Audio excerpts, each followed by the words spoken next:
काँग्रेस उमेदवार डॉक्टर प्रशांत पडळे यांनी भंडारा गोंदिया लोकसभा निवडणुकीचा उमेदवारी अर्ज दाखल केला। प्रदेशाध्यक्ष नाना पटोले यांच्यासह महाविकास आघाडीचे अनेक नेते, माजी मंत्री तसेच हजारो कार्यकर्त्यांनी शक्ती प्रदर्शन करीत डॉक्टर प्रशांत पडळे यांचे नामांकन केले दाखल। होऊ घातलेल्या लोकसभा निवडणुकींना नामांकन दाखल करण्याच्या शेवटच्या दिवशी काँग्रेस पक्षाच्या वतीने आज भंडारा गोंदिया लोकसभा निवडणुकीसाठी डॉक्टर प्रशांत पडळे यांनी आज नामांकन अर्ज दाखल केला। यावेळी काँग्रेस प्रदेश अध्यक्ष नाना पटोले यांच्यासह महाविकास आघाडीचे अनेक नेते, माजी मंत्री, माजी आमदार यांच्यासह हजारो कार्यकर्ते उपस्थित होते। गेल्या 25 वर्षांनंतर भंडारा गोंदिया लोकसभा निवडणुकीत पहिल्यांदा EVM मशीनवर निवडणूक चिन्ह पाहायला मिळत असल्याने ही निवडणूक अधिक चुरशीची झाली असून भंडारा गोंदिया लोकसभा क्षेत्रात महाविकास आघाडी विरुद्ध महायुती अशी लढत असली तरी प्रत्यक्षात या मतदारसंघात काँग्रेस विरुद्ध भाजप अशी लढत पाहायला मिळत असून महाविकास आघाडीच्या वतीने आज शक्ती प्रदर्शन करून डॉक्टर प्रशांत पडळे यांनी आपला उमेदवारी अर्ज दाखल केला। गोंदियाहून प्रतिनिधी अमरदीप बडगे। इंडिया अलायन्सच्या उमेदवार म्हणून आज प्रशांत पडळे यांचं आम्ही नामांकन या ठिकाणी दाखल केलेलं आहे आणि यामध्ये आप पार्टी असेल, कम्युनिस्ट असेल, शिवसेना, उद्धव ठाकरे गट असेल,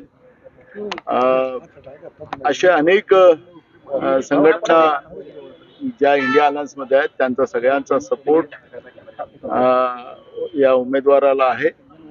पंजा या चिन्हावर ही निवडणूक भंडारा गोंदिया लोकसभेत होऊ घातलेली आहे। जवळपास 26 वर्षानंतर पंजा हे चिन्ह या ठिकाणी आता पुन्हा आलेलं आहे आणि भंडारा गोंदिया जिल्ह्याच्या जनतेची पसंती सुद्धा पंजा चिन्ह आहे।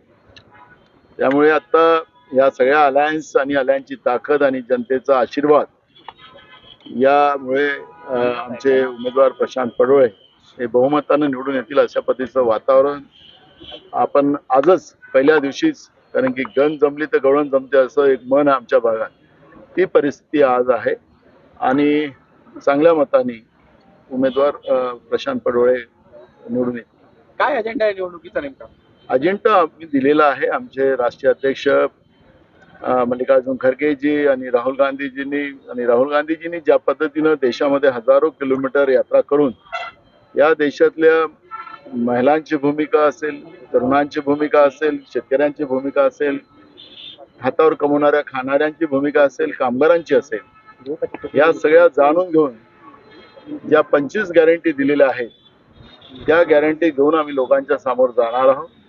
ज्या जुमलेबाजांनी गेल्या 10 वर्षामध्ये गॅरंटी तर पूर्ण केलीच नाही, गॅरंटी शब्दाला काळीमा लावण्याचं काम केलं, त्या जुमलेबाजांना आम्ही जनतेच्या समोर त्यांचं वास्तविक उघड करू आणि आज संविधान आणि लोकशाहीला ज्या पद्धतीनं संपवण्याचं काम गेल्या 10 वर्षात झालेलं आहे, ही सगळी भूमिका जनतेसमोर मांडू आणि भाजपला आता त्यांच्या जुमलेबाजीवर मतदान करू नये आणि भाजप अगर मतदान मागते तर त्यांना कशासाठी मतदान करायचं हे जनता विचारेल अशा पद्धतीचं आज वातावरण आहे आणि मुद्दे आमच्याजवळ आहे। आम्ही जनतेचे मुद्दे घेऊन जनतेमध्ये जाऊ।